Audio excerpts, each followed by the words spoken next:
अच्छा अभी देखो, इसमें कार्डिक साइकिल हम लोगों ने कंप्लीट कर लिया, ठीक है। तो कार्डिक साइकिल में टोटल 3 स्टेजेस हैं आप लोगों के पास बेटा। फर्स्ट स्टेज आता है atrial systole which is for 0.1 second duration, and then ventricle systole which is for 0.3 second duration, then joint diastole which is for 0.4 second duration. तो पूरे कार्डिक साइकिल का ड्यूरेशन आपके पास है 0.8 सेकेंड। अब कार्डिक साइकिल में हम लोगों ने निकालनी है बेटा cardiac output. So what is basically the cardiac output, इसको ध्यान से देखो। कार्डिक आउटपुट का मतलब होता है it is the amount of blood which is pumped out by the heart in 1 minute. जो अमाउंट ऑफ ब्लड हार्ट ने पंप आउट करना है 1 मिनट में, उसको क्या नाम दिया जाता है? That is known as the cardiac output, amount of the blood pump out by the heart in 1 minute. तो इसका फॉर्मूला आपके पास क्या होगा? फॉर्मूला आता है heart beat into stroke volume, ठीक है। हार्ट बीट को किससे मल्टीप्लाई करना है? स्ट्रोक वॉल्यूम से। तो अब बेटा हार्ट बीट तो आपको पता है ना 72 होती है। स्ट्रोक वॉल्यूम क्या होता है? स्ट्रोक वॉल्यूम का मतलब है amount of blood pump out by the heart, amount of blood pump out by the heart in 1 beat। एक बीट में, सिर्फ एक बीट की बात कर रही हूं मैं। एक बीट जब होगी मतलब एक कार्डिक साइकिल कंप्लीट होगा। तो एक कार्डिक साइकिल कंप्लीट होने पर कितना अमाउंट ऑफ ब्लड हार्ट ने पंप आउट किया, that is known as the stroke volume. और इसका वैल्यू कितना है? 70 ml, ठीक है। और आपने क्या निकालनी है? Cardiac output. कार्डिक आउटपुट का मतलब होता है कि हार्ट ने कितना ब्लड पंप आउट किया 1 मिनट में। अब आपको पता है ना 1 मिनट में तो 72 बीट्स होती हैं, 1 मिनट में 72 कार्डिक साइकिल होते हैं। तो उसका निकालना, उसको कार्डिक आउटपुट बोलते हैं। तो हार्ट बीट का नंबर है 72, स्ट्रोक वॉल्यूम है 70, so it is approximately equal to 5040 milliliter, or you can say 5 liter. So this is the cardiac output in a normal healthy person during the resting stage, 5 litre. Point समझ में आया? इतना blood आपका जो heart है वो pump out करेगा 1 minute में। क्लियर बेटा? तो ये आप लोगों ने निकालना था यहाँ पर कार्डियक आउटपुट, ठीक है। अब हम चलते हैं कार्डियक आउटपुट के बाद हमारे नेक्स्ट टॉपिक के ऊपर, जिसका नाम है ईसीजी। आ जाओ जरा ईसीजी पे। अच्छा बेटा, ईसीजी में हम लोगों ने क्या चेक करना है? पहली बात तो देखो, ECG was discovered by the scientist whose name was Einthoven. तो उसको फादर ऑफ ईसीजी भी बोला जाता है, number 1 thing. Second important point, ECG basically होता है ग्राफिकल प्रेजेंटेशन, ठीक है। It is the graphical presentation of the heart activity. Heart काम कैसे करेगा अगर हम उसको ग्राफिकली प्रेजेंट करें, दैट इज कॉल्ड ईसीजी। तो ईसीजी का फुल फॉर्म क्या है? ECG is electrocardiogram. क्या बोला जाता है इसको? इलेक्ट्रोकार्डियोग्राम। क्लियर? और जो डिवाइस होगा बेटा जिससे हम ईसीजी रिकॉर्ड करते हैं, डिवाइस का नाम है इलेक्ट्रोकार्डियोग्राफ। तो अब आप ये ध्यान से देख लो, डिवाइस का नाम इलेक्ट्रोकार्डियोग्राफ है, और जो ग्राफिकल प्रेजेंटेशन हमें देखने को मिलता है, कुछ ऐसा ग्राफ बनता है ना, तो इसको इलेक्ट्रोकार्डियोग्राम बोला जाता है, which represent the cardiac activity in a graphical form. TV में देखते हो ना आप लोग, कंप्यूटर में देखा होगा, ऐसे बीट्स आती रहती हैं, है ना। तो अभी इसमें क्या करते हैं, ग्राफ में जैसे पी वेव है, देन क्यू है, आर एस टी। अब इसको हम 3 पार्ट्स में डिवाइड कर देते हैं। किसी भी पर्सन की अगर हमने ईसीजी रिकॉर्ड करनी है तो उस पर्सन को हम पहले डिवाइस से कनेक्ट करेंगे। कैसे कनेक्ट करेंगे? एक वायर जो है बेटा, एक रॉड जो है उसकी राइट रिस्ट में लगाते हैं, ठीक है, राइट रिस्ट में। फिर दूसरी रॉड हम उसकी लगाते हैं लेफ्ट रिस्ट में, क्लियर। और एक रॉड है जो हम वो अटैच करते हैं उसके लेफ्ट एंकल पे। This is how the person is connected to the ECG device. और मल्टीपल वायर उसके चेस्ट रीजन पे लगाई जाती हैं, आपने कभी नोटिस भी करा होगा। फिर जब वो ब्रीथ करता है, सांस लेता है, तो फिर उसका ईसीजी रिकॉर्ड होता है, ठीक है। तो अभी ईसीजी में टोटल हमारे पास 3 वेव आती हैं। पहला आता है पी वेव, ठीक है, फिर आता है क्यूआरएस, फिर आता है टी वेव। तो ये जितने भी वेव्स आ रही है ना, इन वेव्स को आप 3 पार्ट्स में डिवाइड कर दो, P wave, QRS wave and T wave. P का मतलब क्या होता है? पी का मतलब होता है एट्रियल डीपोलराइजेशन यानी कि systole, that means the contraction of atria जो चलता है 0.1 सेकेंड तक। क्यूआरएस का मतलब क्या होता है? वेंट्रिकल डीपोलराइजेशन यानी कि ventricle systole, that means the contraction of ventricle, और वेंट्रिकल का कॉन्ट्रैक्शन कितना चलता है? 0.3 second.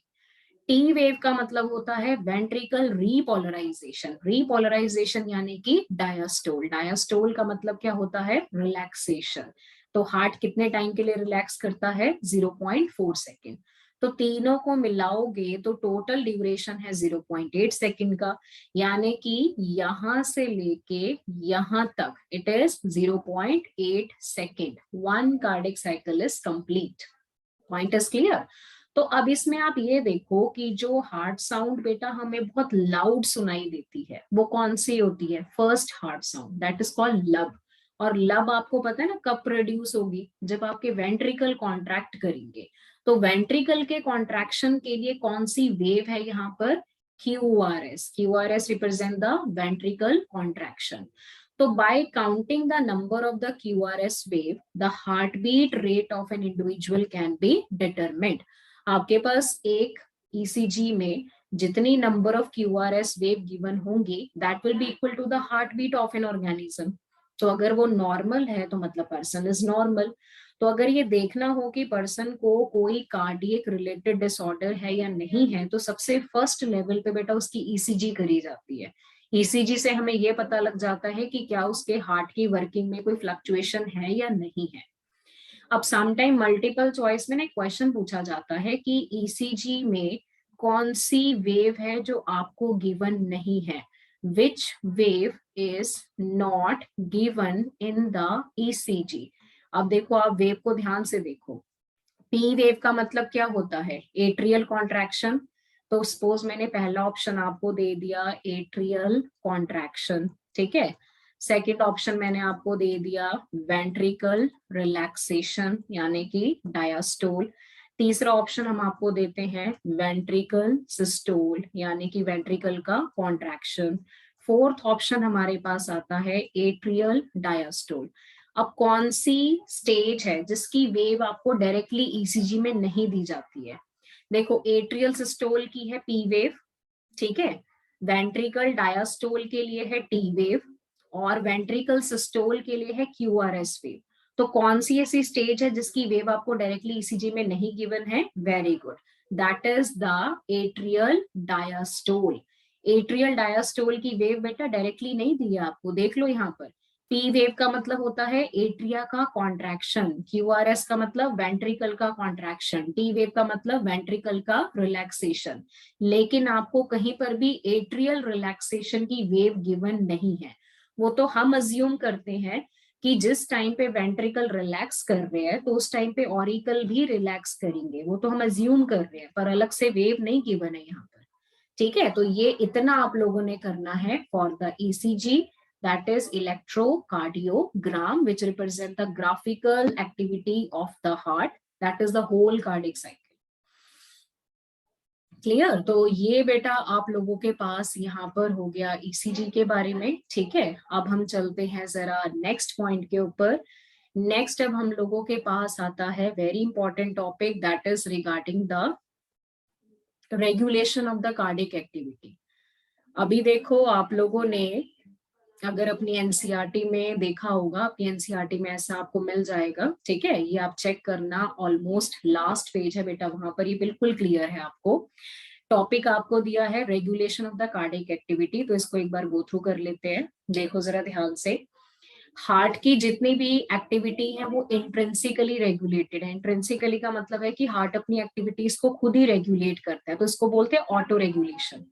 And that is done by the special muscle जिसको नाम दिया जाता है नोडल टिश्यू यानी कि एसए नोड। हम यहाँ पर किसकी बात कर रहे हैं? एसए नोड की, ठीक है।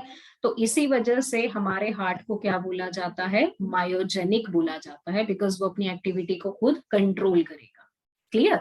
लेकिन उसकी एक्टिविटी को हम बढ़ा और कम कर सकते हैं, स्टार्ट नहीं कर सकते, उसको थोड़ा मॉडरेट कर सकते हैं।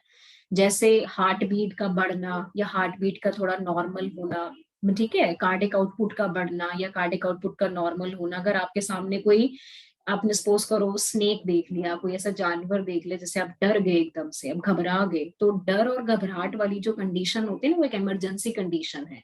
उस कंडीशन में आपकी हार्ट बीट भी बढ़ेगी, आपका पल्स रेट भी बढ़ेगा, हो सकता है आपका बीपी भी इंक्रीज हो जाए, और आपका कार्डिक आउटपुट तो डेफिनेटली बढ़ेगा, या आप खुद नोटिस भी कर सकते हो। क्लियर?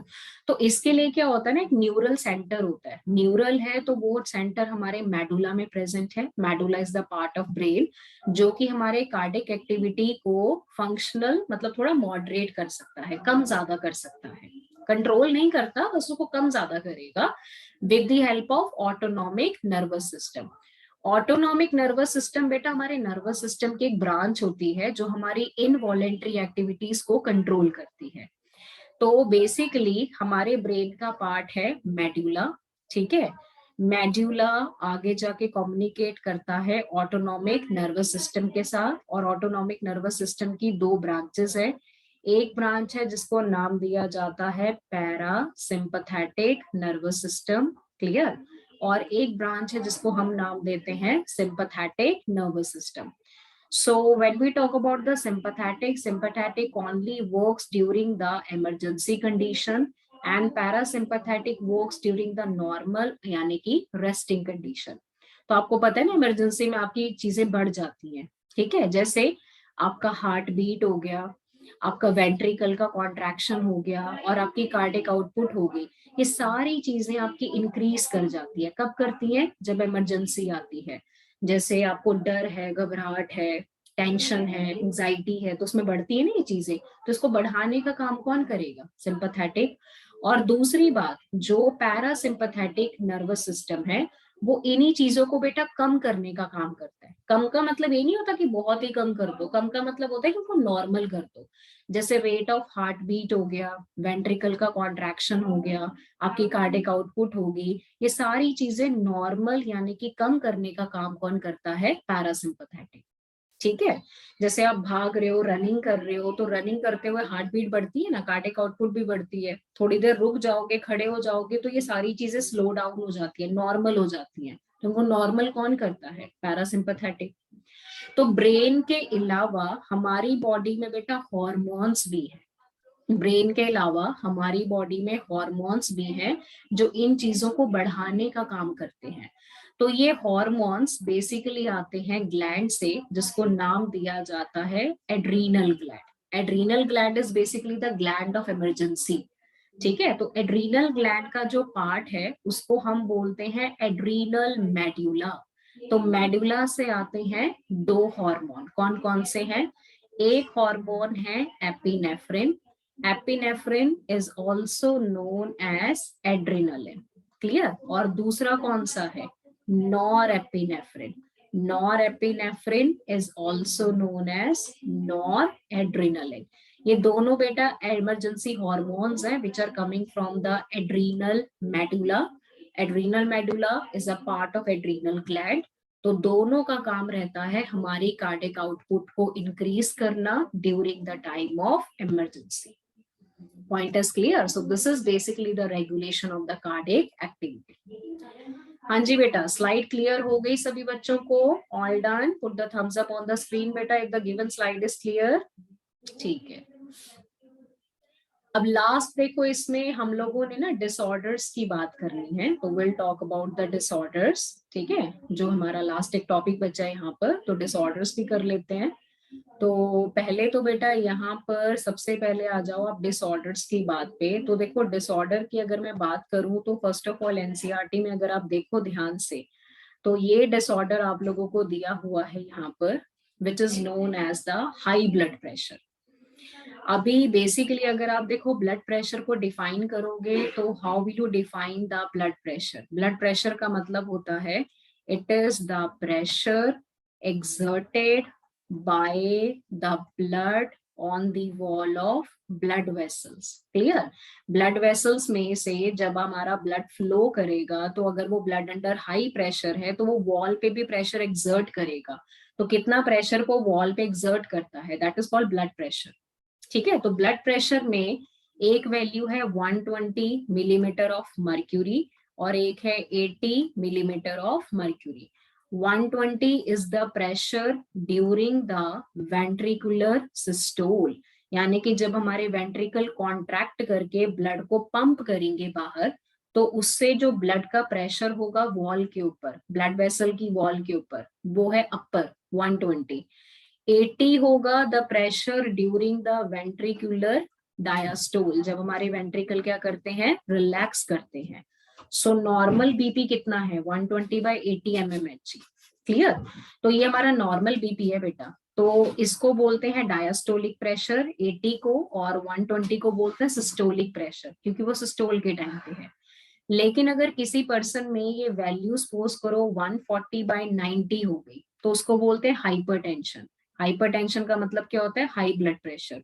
तो hypertension can damage the vital organs of the body, like kidney, आपका ब्रेन, ठीक है, आपका लिवर, आपका इवन हार्ट भी उससे खराब हो सकता है। So that is a problem which is called hypertension. Point is clear? तो ये बेटा हम लोगों ने करना था रिगार्डिंग दिस। अब दूसरे डिसऑर्डर्स पे चलते हैं, जो बाकी यहाँ पर बची हैं उनको भी कवर कर लेते हैं जरा, ये वाली। तो अब इन डिसऑर्डर्स में देखो, सबसे पहले हम लोगों के पास यहाँ पर जो डिसऑर्डर आती है वो तो है हाइपरटेंशन, जो मैंने आपको बता दिया, ठीक है, दैट इज कंप्लीटेड। अब हम चलते हैं बेटा नेक्स्ट पॉइंट पे। सेकंड यहाँ पर आती है सीएडी, जिसको बोलते हैं coronary artery disease, CAD. Coronary artery disease basically हमें किसमें देखने को मिलती है, this disease affect the coronary artery. किसको अफेक्ट करती है, कॉरोनरी आर्टरी को। तो ये जो बेटा कॉरोनरी आर्टरी डिजीज है, it actually affect the coronary artery. अब कॉरोनरी आर्टरी क्या करती है, coronary artery carry the oxygenated blood to the heart. Heart के पास कौन सा ब्लड लेके जाती है, ऑक्सीजनेटेड। अब आप ये देखो कि आर्टरी का ल्यूमन बेटा पहले से ही नैरो है, ठीक है। तो अगर उस केस में ऐसा हुआ कि आपके ब्लड में कैल्शियम, फैट, कोलेस्ट्रॉल, इन सब का अमाउंट बढ़ गया, अगर आप इनका इंटेक ज्यादा कर रहे हो, ठीक है, फैट या कोलेस्ट्रॉल ज्यादा ले रहे हो, तो ये हमारे ल्यूमन में जाके जमा हो जाता है, आर्टरी के ल्यूमन में। कौन सी आर्टरी, कॉरोनरी आर्टरी के ल्यूमन में। तो अगर ये ल्यूमन में जाके डिपॉजिट होगा तो ल्यूमन और ज्यादा नैरो हो जाएगा, समझ रहे हो। और सीवियर केसेस में जो ल्यूमन है वो कंप्लीटली बेटा ब्लॉक हो जाएगा, कंप्लीटली ब्लॉक। अगर ल्यूमन कंप्लीटली ब्लॉक हो गया तो क्या फिर ब्लड का पैसेज होगा, नहीं हो पाएगा। तो यानी कि हार्ट के मसल्स को जो ऑक्सीजनेटेड ब्लड मिलना चाहिए वो नहीं मिल पाएगा, तो मसल डैमेज हो सकते हैं। तो इस बीमारी को नाम दिया जाता है अथीरोसेक्लोरोसिस। क्या बोला जाता है इसको, अथीरोसेक्लोरोसिस। अब क्योंकि ये प्रॉब्लम कॉरोनरी आर्टरी में है तो it is known as coronary artery disease. Clear? Third इसमें आता है बेटा angina. Angina is basically also called angina pectoris. Angina pectoris की प्रॉब्लम में क्या होगा कि जो ब्लड हमारे हार्ट मसल को जा रहा है उस ब्लड में ऑक्सीजन नहीं है, इनफ ऑक्सीजन नहीं है। तो अगर ऑक्सीजन नहीं है उस ब्लड में तो फिर हमारे हार्ट मसल कॉन्ट्रैक्ट नहीं कर पाएंगे, तो इससे वो हार्ट मसल्स में प्रॉब्लम हो सकती है। तो इससे क्या होता है कि पर्सन को ना जब वो सांस लेता है तो उसको चेस्ट पेन होता है, तो इसलिए इसको एक्यूट चेस्ट पेन भी बोला जाता है। सबसे इंपॉर्टेंट सिम्टम क्या है इसका, एक्यूट चेस्ट पेन, जो उसके मसल्स में उसको फील होता है चेस्ट कैविटी में। एंजाइना जो है मेन वुमेन दोनों में कॉमनली है, लेकिन जो ओल्ड एज लोग होते हैं ना, बूढ़े लोग होते हैं, उनमें ये ज्यादा दिखाई देता है, उनमें ज्यादा कॉमन प्रॉब्लम है। And it is occur due to the condition that affect the blood flow. Fourth हमारे पास आता है हार्ट फेलियर। हार्ट फेलियर का मतलब होता है कि हार्ट फेल हो गया। फेल का मतलब क्या हुआ, हार्ट का काम है पर मिनट में 5 लीटर ब्लड को पंप आउट करो, अब उसने वो 5 लीटर नहीं किया तो वो फेल हो गया, ठीक है।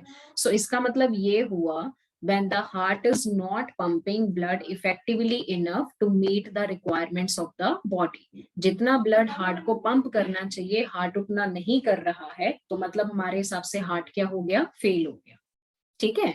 तो इस वजह से बेटा हार्ट फेलियर बोल सकते हैं इसको, it is called congestive heart failure, because इसमें हमें कंजेशन ऑफ लंग्स देखने को मिलता है। लंग्स के कंजेशन का मतलब है कि लंग्स को भी तो प्रॉपर ब्लड नहीं जाएगा ना, तो डेफिनेटली लंग्स भी कंजेस्ट हो जाएंगे इस केस में। तो उसके बाद आता है हमारे पास कार्डियक अरेस्ट। हार्ट फेलियर के बाद नंबर 5 आता है कार्डियक अरेस्ट। अब कार्डियक अरेस्ट का मतलब क्या होता है, कार्डियक अरेस्ट का मतलब है when the heart stop beating, जब हार्ट बीट करना बंद कर देगा। और नंबर 6 इसमें आता है हार्ट अटैक। हार्ट अटैक का मतलब होता है कि जब हार्ट को प्रॉपर ब्लड नहीं मिला तो उस वजह से उसके मसल क्या हो गए, डैमेज हो गए। So this result into heart attack. देखा है ना, लोगों को हार्ट अटैक आते हैं, कईयों को माइनर आता है, कईयों को मेजर आता है, कई 1-2 में सरवाइव कर जाते हैं, कई वैसे निकल जाते हैं बेचारे। ठीक है, तो heart attack is basically when the muscles become suddenly damage due to the improper blood supply. तो ये बेटा डिसऑर्डर्स हैं जो आपके रिलेटेड है with the cardiovascular system in case of human.